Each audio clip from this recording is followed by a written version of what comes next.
नमस्कार, मैं प्रियंका पांडे और आप देख रहे हैं रेड 9 टीवी का स्पेशल सेगमेंट चुनावी संग्राम, जिसमें नगर निगम चुनाव के साथ साथ ग्राम पंचायतों के भी चुनाव का बिगुल बज चुका है। और हमारे बीच मध्य प्रदेश की सबसे बड़ी पंचायत, जी हाँ, बांक पंचायत से कांग्रेस के प्रत्याशी के रूप में सोहराब पटेल जी मौजूद हैं। हम आपका हार्दिक अभिनंदन करते हैं सोहराब पटेल जी। नमस्कार। सोहराब पटेल जी के बारे में बता दें कि तकरीबन 25 साल पुराना करियर है इनका राजनीति में और बांक पंचायत के लिए हमेशा पूर्ण निष्ठा और ईमानदारी से विकास के लिए लगे रहते हैं सोहराब पटेल। यही कारण है कि जनता इन्हें एक बार नहीं, दो बार नहीं, बार बार चुन करके सत्ता में काबिज करती है।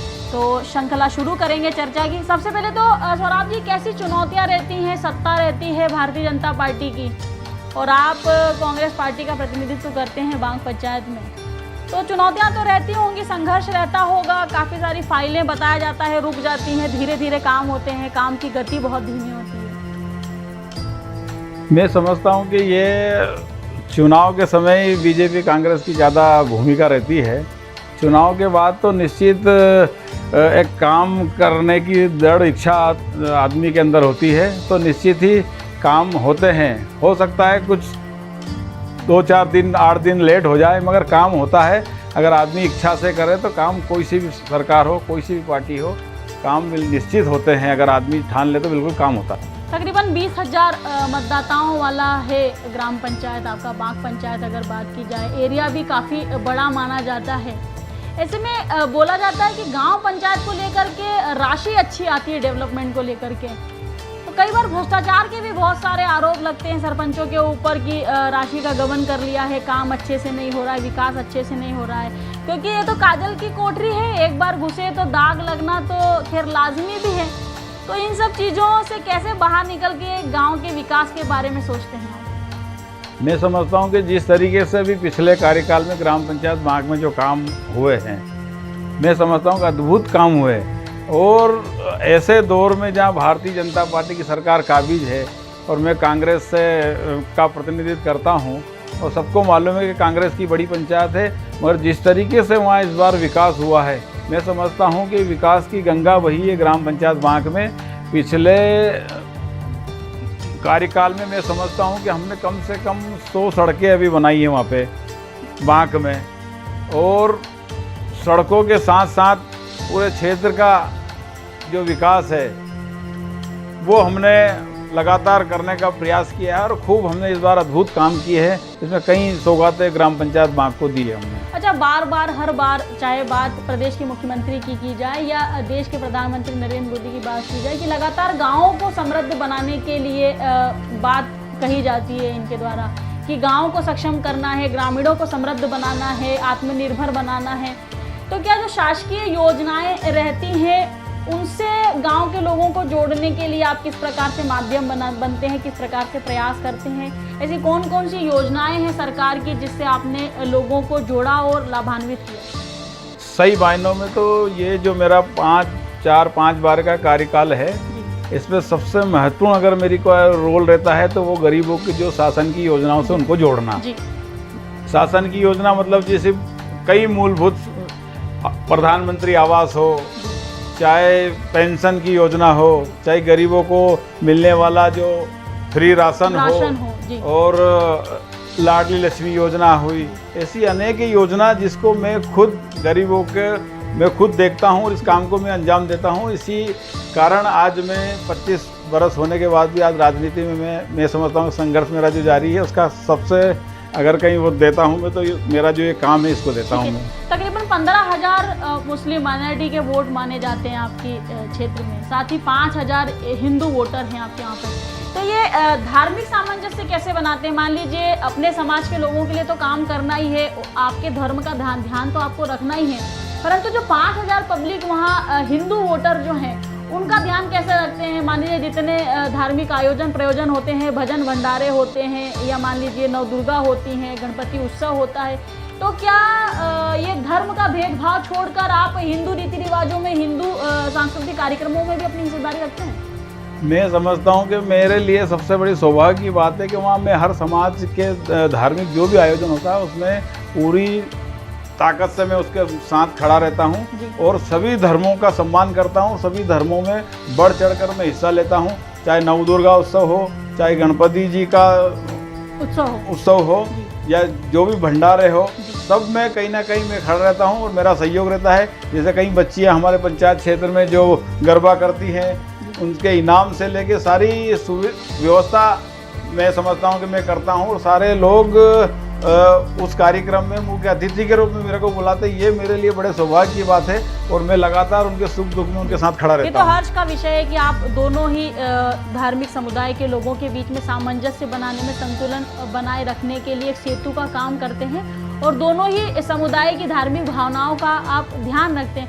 अच्छा पटेल साहब, कैसे देखते हैं बाघ पंचायत इतनी बड़ी पंचायत है, इंदौर का मस्तक द्वार बोला जा सकता है, गृह प्रवेश वाला द्वार बोला जा सकता है आपकी पंचायत को, कि 29 गांवों में जब अन्य गांवों को शामिल किया गया तब बाघ पंचायत को शामिल क्यों नहीं किया गया? क्या कारण है इसके पीछे? जब 29 गांव लिए थे, जब मैं खुद सरपंच था, मैंने खुद ने आपत्ति दर्ज कराई थी। मैंने आपत्ति बनाई थी कि यार हमारी ग्राम पंचायत बाघ को नगर निगम सीमा में शामिल किया जाना चाहिए, क्योंकि मैं समझता हूं कि मध्य प्रदेश की सबसे बड़ी पंचायत है और जो 29 गांव शामिल किए थे उसमें सबसे नज़दीक अगर कोई पंचायत थी तो ये ग्राम पंचायत बाघ थी।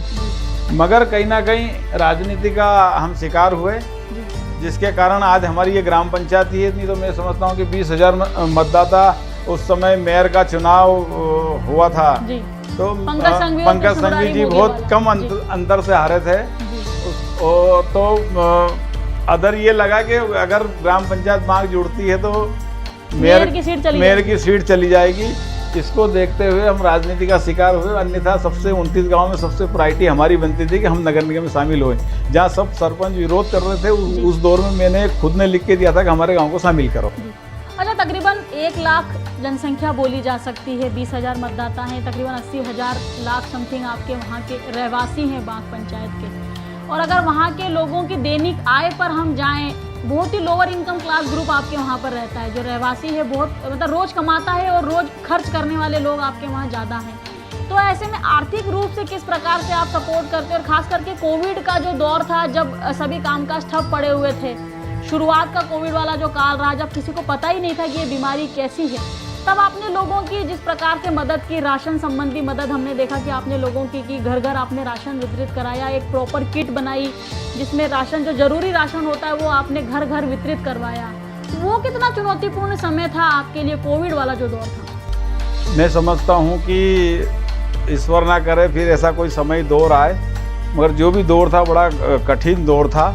और ऐसे दौर में ये अपने आप को बड़े सौभाग्य की बात समझता हूँ मैं कि जिस तरीके से जो कुछ मेरे हिस्से में था या मेरे उसमें था, लोगों को आस भी थी। कहीं ना कहीं अगर नहीं भी लेते तो लोगों को ये एक आस थी कि सौरभ पटेल यहाँ पे है, और सभी को मैं समय समय पे सोशल मीडिया के माध्यम से ये सब बताता था, सभी को अवगत कराता था। और ऐसे दौर में कि जहाँ लोग बेचारे लेने में बड़े शर्म महसूस करते थे, तो हमने बहुत कोशिश की कि रात को 2-2 बजे हम चिन्हित करके उनके घरों को पहुँचते थे और उनके घरों पे हम व्यवस्था करते थे, बगैर कोई वीडियो बनाए हुए हम उसको। ये बहुत अच्छी बात है कि आपने बोला कि आप वीडियो फोटो नहीं बनाते थे राशन वितरण करने का, ये अपने आप में खैर बहुत अच्छी बात है कि आप प्रचार प्रसार नहीं करते थे कि आप राशन बांट रहे हैं लोगों में, वरना यहाँ तो फोटो ही बहुत ज़्यादा आते थे। भले राशन की किट में राशन कम भी होता था तो चलता था, पर फोटो बहुत वायरल होते थे। तो आपके वहाँ ऐसा नहीं होता था? फोटो हमारे यहाँ तो हमने देखा कि लोग एक मार्क्स देता था और फोटो डालता था। हमने तो पूरी पंचायत में, मैं समझता हूँ कि हम तो खेतीबाड़ी वाले लोग हैं, हमने मेरे भी 4-5 भैये मेरे, हमने बोला कि हमने 5-5 क्विंटल, मैंने भैया सब यहाँ पे इकट्ठे करो। चक्की पे हमने रखवाए, सबसे आटा पिसवाया। एक हमारे वहाँ पे एक फैक्ट्री है, उसमें हमने आटा पिसवा के पूरे पैकेट बनवाए, 5-5 किलो अनाज। तेल की हमारे वहाँ एक फैक्ट्री है, वहाँ से हमने तेल की व्यवस्था की। बाकी अदर सामानों की व्यवस्था करके हमने खूब लोगों की सेवाएं की वहाँ पे। उसका नतीजा है कि आज हम उस ग्राम पंचायत में लगातार 6ठी बार भी, मैं समझता हूँ कि निसंदेह मैं समझता हूँ, आपको मैं विश्वास दिलाता हूँ कि पूरी जनता ग्राम पंचायत वहाँ की मेरे से जुड़ी हुई है। और आने वाले चुनाव में, सरपंच के चुनाव में मैं फिर से फिर ये तो हम मानते हैं कि सौरभ पटेल एक चेहरा ऐसे हैं कि जिसके चलते भारतीय जनता पार्टी आज भी स्वयं को वहाँ जीतते हुए नहीं देख पाती है। कोई भी कैंडिडेट, कोई भी प्रत्याशी ऐसा अपना इतना असरदार, इतना प्रभावी प्रत्याशी आपके सामने नहीं उतार पाती है कि आपको सत्ता से बाहर करे या गांव से सरपंच की सीट से बाहर करे। अच्छा, सड़क, बिजली, पानी एक बेसिक सुविधाएं जो होती हैं, उसके लिए किस प्रकार से संघर्ष आपको करना पड़ा? हमने देखा कि धार रोड वाली जो सड़क थी उसके लिए आपने चक्का जाम किया था, काफ़ी फोटो वीडियो भी वायरल हुए थे, बहुत लंबा संघर्ष आपका रहा उस रोड को लेकर के। पानी के लिए आपने बहुत संघर्ष किया वहाँ पर। नर्मदा कनेक्शन, खैर अब नर्मदा की लाइन वहाँ डल गई है, हो सकता है अगले कार्यकाल में आपका ये पानी वाला संकट भी दूर हो जाए वहाँ पर। तो ये कैसा संघर्ष रहता है सड़क, बिजली, पानी को लेकर के? मैं समझता हूं कि जनता की मूलभूत समस्या यही रहती है, रोड, सड़क, पानी और बिजली। रोड को लेकर जिस तरीके से आपको जानकारी होगी कि जिस तरीके से मैंने रोड को लेकर, धार रोड को लेकर संघर्ष किया है, आप सब जानते हैं कि मैंने कम से कम 2-3 बार इस रोड पे मेरे को चक्का जाम करना पड़ा और मेरे खिलाफ उसमें FIR भी दर्ज हुई। मगर जनता के हित के लिए मैं FIR से डरता नहीं और लगातार मैंने कोशिश की और आप लोगों की मदद से मैं समझता हूं कि पूरे मीडिया जगत ने उसमें बहुत मेरी मदद की थी। उसकी वजह से मतलब कि वो रोड, आज रोड की ऐसी स्थिति है कि धार रोड पूरा ऐसा, पहले कहीं गड्ढे होया करते, चमन हो गया। तो लगता ही नहीं कि ये वही रोड है जहाँ पहले कभी गड्ढे हुआ करते थे, या जहाँ जाने से लोग बचा करते थे कि यार इस क्षेत्र में नहीं जाना, यहाँ की सड़कें बहुत खराब, रास्ता ही छोड़ दिया था वो। जी, लोगों ने रास्ता ही बदल दिया था, बिल्कुल ठीक बात। अच्छा, पानी के लिए आपने और पानी के लिए मैं समझता हूँ कि हम लगातार कोशिश कर रहे थे कि नल और नल में जल, हर नल में जल, जी, हर नल में जल, घर घर पानी, घर घर नल, जी, ये प्रयास में हम लगभग कामयाब हो गए हैं। 80% हमने हमारे क्षेत्र में हमने कम से कम 7 से 8 करोड़ के लागत की एक टंकी का निर्माण 80% हो चुका है, जिसमें कम से कम 10 लाख लीटर पानी की क्षमता है उसमें। और पूरे ग्राम पंचायत क्षेत्र में मैं समझता हूँ कि नल की हमने जगह जगह नल गांव में पहुँच चुके हैं, लाइन भी डल चुकी है और लगभग मैं समझता हूँ कि 6 महीने के अंदर अंदर हम हर घर नल में जल हम पहुंचाने का पूरा प्रयास करेंगे और पूरा मैं समझता हूं कि पहुंच ही जाएगा। लगभग 80% काम हो चुका है। अच्छा, गांव को रोशन करने के लिए LED लाइट भी आपने खूब लगवाई, अच्छा रोशन दिखता है आपका बाग पंचायत। अगर रात के समय निकलो वहां से तो लगता है कि हाँ, शहर से ज्यादा रोशनी बाग पंचायत में दिखती है। अभी बस मैं ये बताना चाह रहा था कि शहर से जब हमने वहाँ पे नगर निगम सीमा समाप्त का बोर्ड लगाया, उसके बाद ग्राम पंचायत का लगा है, तो मैं लोगों को दिखाता हूँ कि इधर मुंह करो तो आप नगर निगम को देखो, तो बाग पंचायत को देखो, तो मैं समझता हूँ कि नगर निगम से ज्यादा बाग पंचायत अभी चमक रहा है जी, मतलब और कहीं हाँ ज्यादा रोशन है। और हमने कम से कम 500-700 LED लाइट हमने लगाई है, जिससे पूरा गाँव रोशन है जी। और पूरा गाँव जगमगाया हुआ है और पानी की टंकी का काम लगभग हो चुका है, बिजली हो गया, पानी हो गया, रोड, सड़क, बिजली, जो जनता की जो मूलभूत सुविधा है। सफाई पर आ जाते हैं, जैसे ही इंदौर का प्रवेश द्वार माना जाता है, वहाँ आता है आदमी तो देखता है कचरे का भयानक ढेर लगा हुआ रहता है हमेशा ही। काफ़ी फोटोज भी देखने को मिलते हैं, हमने स्वयं ने भी कई बार जब विजिट किया, जब वहाँ देखा तो कचरे का अंबार लगा हुआ रहता है। एक तरफ इंदौर नगर निगम स्वच्छता में नंबर 1, वहीं बगैर थोड़ी कदम दूरी आगे निकलो, निगम की सीमा जहाँ समाप्त हो जाती है तो बाग पंचायत में देखो तो कचरे का अंबार लगा हुआ रहता है। आप स्वयं भी लड़ते रहते हैं उसको लेकर के, ये कचरा आता कहाँ से? मैं समझता हूँ कि ये कचरा मैं 4 साल से लड़ाई को लड़ रहा हूँ। हमारी पूरी ग्राम पंचायत बाग में कहीं न कहीं इंदौर शहर के लोग वहाँ लाला के कचरा डाल रहे थे जी। 4 साल से मैं लगातार मैं खुद खड़े रह के लोगों को मैं पकड़ता था, भैया यहाँ क्यों डालते हो आप कचरा? शहर से लोग लाला के वहाँ कचरा डालते हैं। इस संबंध में कई बार हमारी कलेक्टर साहब से भी बात हुई, इस संबंध में हमारे कमिश्नर मैडम से भी बात हुई इस बात को लेकर, और लगातार हमने कोशिश की कि साहब ये शहर के लोग यहाँ पे कचरा क्यों डाल रहे हैं, आखिर वहाँ शहर में गाड़ी नहीं जाती है, क्या कारण है कि ये लोग हमारे यहाँ ला के कचरा डाल रहे हैं? और उसके बाद बदनामी हमारी पंचायत क्षेत्र की हो रही है कि साहब ग्राम पंचायत में, जबकि हमारी ग्राम पंचायत ऐसी पहली ग्राम पंचायत है कि जहाँ 6 गाड़ियाँ डोर टू डोर कचरा लेती है। अच्छा, आपने स्वयं ने ये व्यवस्था करवा रखी है? ये व्यवस्था मैंने कराई है और इसी के साथ साथ हमने एक व्यवस्था और कराई है कि यहाँ पे हमने एक टेंचिंग ग्राउंड भी बनाया है जी। टेंचिंग ग्राउंड बनाने सारा कचरा हम वहाँ पे इकट्ठा करते हैं।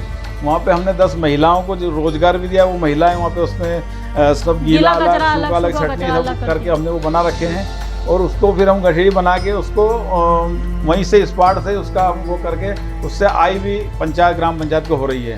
मतलब ये एक बहुत बड़ा मैं समझता हूँ कि ये ग्राम पंचायत बांक में काम है। अच्छा इनिशिएटिव लिया है आपने स्वच्छता को हाँ, लेकर। और ये इससे आय भी हो रही है और इसके साथ साथ हमने अभी गीले का भी हमें प्लांट तैयार हो रहा है वहाँ, गीले कचरे के लिए, जिससे कि हम खाद भी बनाएंगे और खाद ग्राम पंचायत बांक खाद भी वहाँ बेचेंगे। मतलब आप इंदौर नगर निगम से सीख रहे हैं कि यहाँ अगर खाद बन रही है तो ग्राम पंचायत में भी खाद बननी चाहिए। पूरा जैसा नगर निगम की जो सुविधा है जो नगर निगम ने किया, हमने कलेक्टर साहब को कई बार बोला कि साहब हमारे क्षेत्र का आप एक बार दौरा करके हमारी थोड़ी हमने इतनी मेहनत की थोड़ी है, कृपा दृष्टि वहाँ भी थोड़ी सी यहाँ ग्राम पंचायत बांक में भी होगी। खैर समय समय पे वो मेरे से बात करते भी है इस मामले को लेकर। जिस तरीके से धार रोड की जो लड़े उनको मालूम था कि बिल्कुल सही बात है कि इंदौर कलेक्टर की जो संवेदनशीलता है जनता को लेकर के और सुविधाओं को लेकर के, ये खैर जग जाहिर है, सभी जानते हैं कि आज इंदौर की भी जो तस्वीर बदली है वो माननीय कलेक्टर वर्तमान के मनीष सिंह जी की वजह से ही बदली है।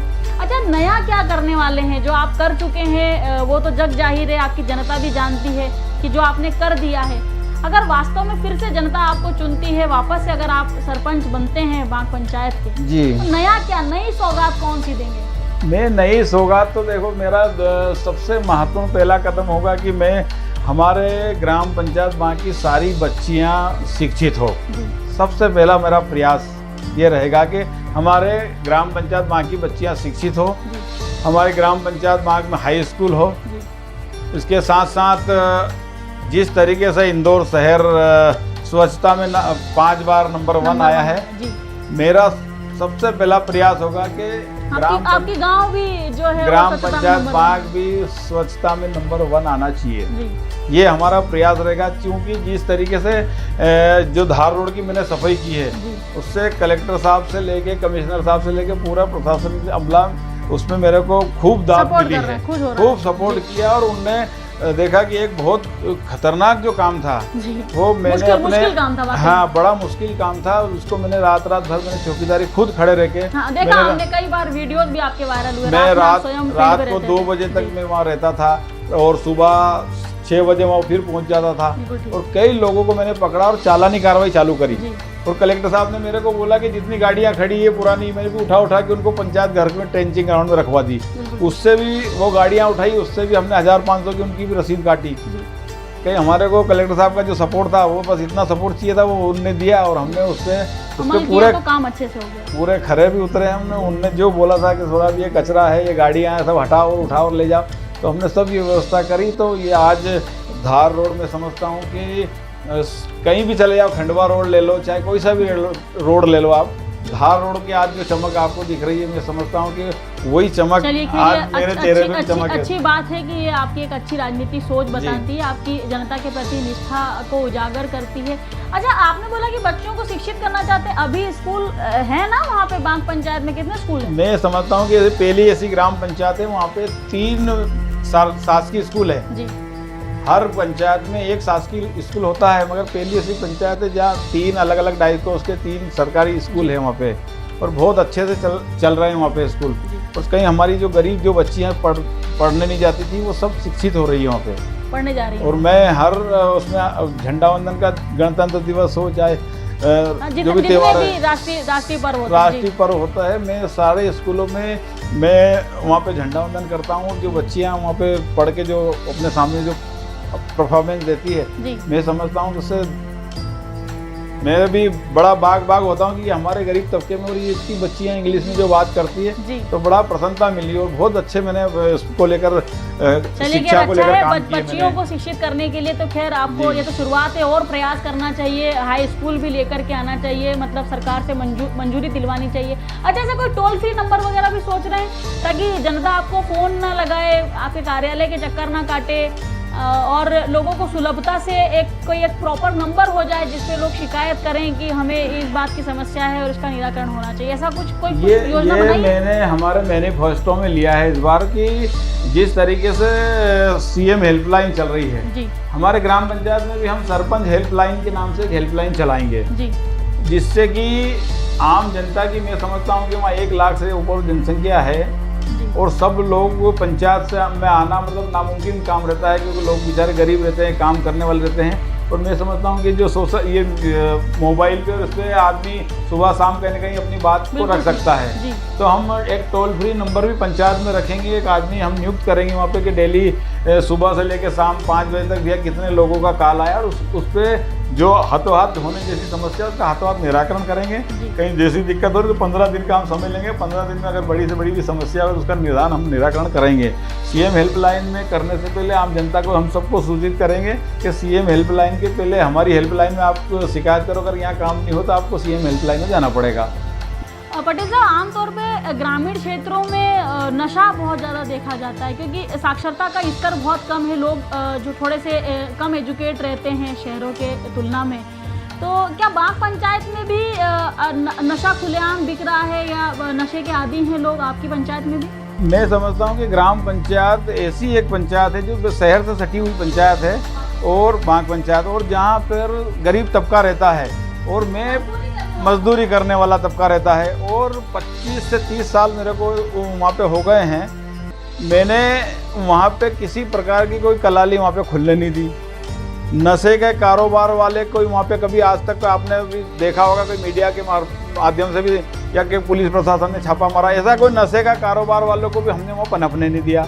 हमारी पूरी कोशिश होती है कि इस क्षेत्र को नशे से मुक्त रखने की कोशिश करना, और इसी तहत हमने वहाँ पे आज तक एक भी कलाली को नहीं खुलने दिया। नहीं तो वहाँ पे कई बार कलाली के लिए प्रयास किए गए, मगर मेरे होते मैंने कहा जब तक मैं हूँ जब तक कलाली यहाँ पे क्षेत्र। आप कहीं ना कहीं चाहते हैं कि जो युवा हैं वो रोजगार से जुड़ें, वो पढ़ाई लिखाई करें, खेल खेलें, परंतु नशे से दूर रहें, गलत आदतों से दूर रहें, इसके लिए आप प्रयासरत रहते हैं? मैं पूरा प्रयास करता हूँ, और जो भी नशा थोड़ा बहुत जो भी होता है शहर से कहीं से कुछ लोग नशा करते हैं, मगर मेरे क्षेत्र में मैं समझता हूँ कि कोई ऐसा नशे का कारोबार भी नहीं है, ना कलाली है, और मैं पूरी कोशिश करूँगा कि उस क्षेत्र नशे से कैसे उसको रोका जाए, और मैं लगातार प्रयास भी करता हूँ कि नशे से मुक्त हो, और नशा यहाँ पे एटलीस्ट बिक्री तो ना हो आपके क्षेत्र तो होने ही नहीं देता हूँ। ना कलाली नहीं खुली, मतलब या अंदाज लगा लो आपके 20 साल में मैंने 25 साल में वहाँ कलाली के कई बार वहाँ पे कलाली खोलने आए, कई बार तो खुल भी गई थी, हमने उसको बंद करा के भगाया वहाँ से, मगर आज तक मैंने कलाली नहीं डलने दी। तो ये थी बाग पंचायत के सरपंच प्रत्याशी, जी हाँ, सौराब पटेल जी से हमारी विशेष चर्चा। एक नए चेहरे के साथ, एक नई तस्वीर के साथ, एक नई ऊर्जा के साथ फिर होंगे हाजिर। मुझे दे दीजिए इजाज़त और बने रहिए रेड 9 टीवी के साथ।